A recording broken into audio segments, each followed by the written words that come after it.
Hi YouTube. Okay, this is my fourth time recording this freaking video, so this video is gonna have to work this time. Sorry, I had to vent. But anyways, excuse my voice. I have been sick. I do have a sore throat thanks to the weather and me not wearing a jacket because I just thought I was so cute. Now I'm cute and sick. Not even cute because whatever. Anyways, I'm here to do the review for Love and Hip Hop, season 6. Episode 7. This week's episode wasn't the greatest, but it was alright. I could tolerate certain things in it. Some things are just not a big deal to me, so I'm gonna hurry up and go through them. Let's start with the messy triangle. These girls are just delusional.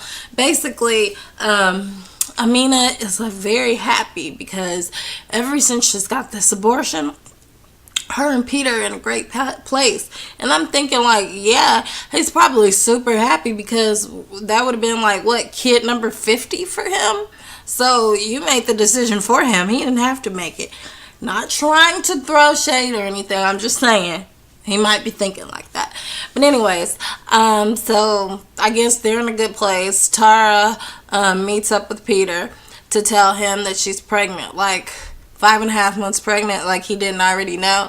He didn't really even act shocked. And then his immediate reaction was, oh my gosh, what is Amina gonna think? But let's not forget, because Tara got mad. Basically, I don't care what Amina's gonna think.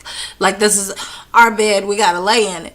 Literally. But anyways, I think that it's karma because on a reunion in past seasons when Amina told Peter that she was pregnant, Peter was only worried about Tara's feelings and oh my gosh, how if I would have known Tara wanted to be with me, I would have worked it out with her. And he didn't care about Amina announcing her pregnancy. So I really just think it's karma for Tara. What goes around comes around. Both of them are in a dumb position. Actually, all three of them. And they're oh my gosh, Peter got me pregnant. No, you and Peter got you pregnant. But, okay, whatever. You are technically pregnant by a married man. But, whatever. And Peter, he just does this woe is me story. Oh my gosh, I gotta get my life together. The things people are saying about me is true. I'm Peter, cry me another freaking river and sing me a sad song because you are a freaking broken record and I'm about to throw it away. They need to take you off the show. You are ridiculous. You for real need to get your life together. Not no Iyanla fix my life. You need to go go out of the country, meditate for a while, become a priest or something. You need to be completely abstinent in life because you reproduce just by touching somebody. I mean, seriously, I feel you probably hugged them and they got pregnant. But anyways, moving on to the next set of people. Let's do Remy and Pap. So they're back on this week's episode. I just love Pap. He's just the sweetest guy ever. Of course, they're meeting up to talk about their wedding, and she's well, I don't know what I want the guest list to be because there were people there that weren't there for me while I was in jail. So I don't know if I want them to be there for me and to support me on my big day because they weren't there to support me when I was in my darkest times. So anyways, I can kind of understand that. She has a right to feel that way. It doesn't mean it's going to be that way. But I'm glad that she was open to meeting with Pap's mom. So she met with Pap's mom. And they look so much alike. Oh my gosh, that man really went out and got a woman that was just like his mama. Wow. So anyways, they talk it over. And basically, the whole gist of the story was, I don't have nothing against you. I just didn't want Pap to sit around and wallow in pity and depression for 7 years while you were gone.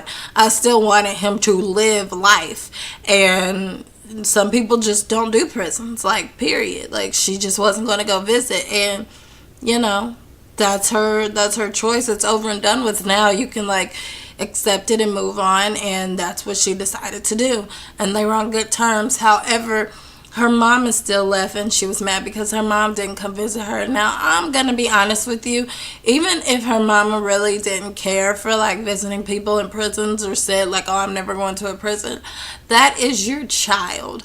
I understand that she made a bad decision, but how do you go 7 years and not see your child?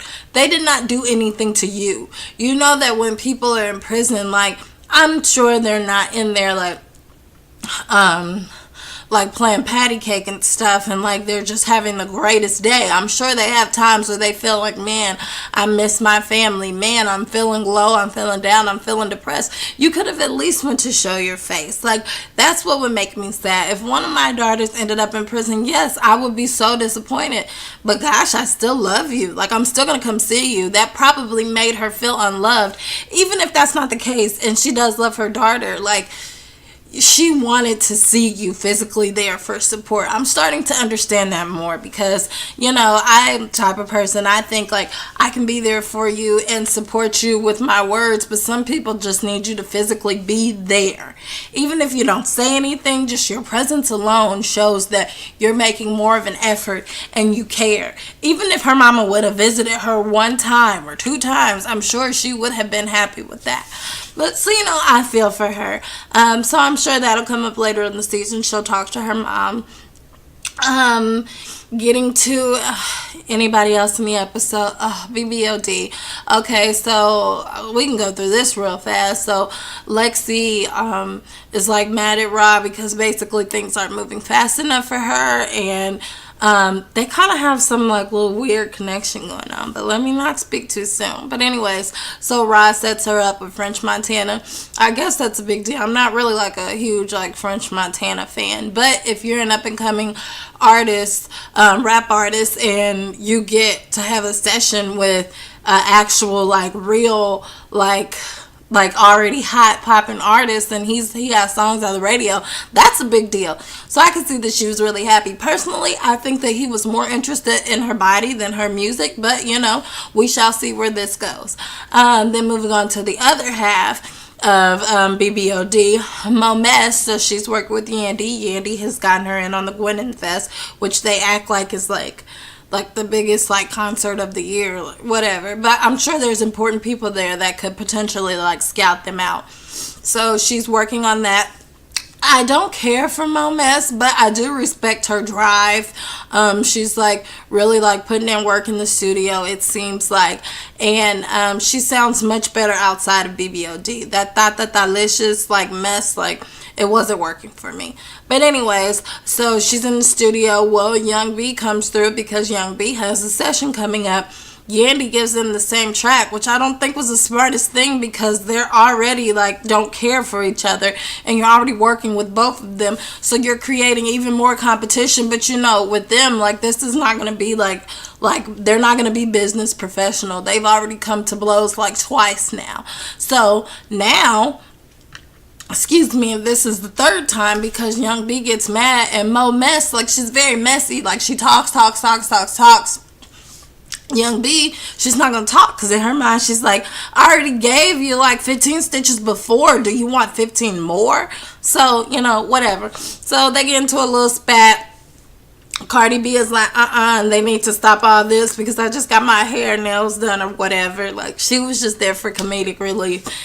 But anyways, really wasn't much. I hope that this review didn't bother you guys too much because of my voice. I'm going to be watching the Haves and Have-Nots tonight, and I will upload a video for that. Anyways, visit MrsBlogaholic.com. I'll put it in the description below.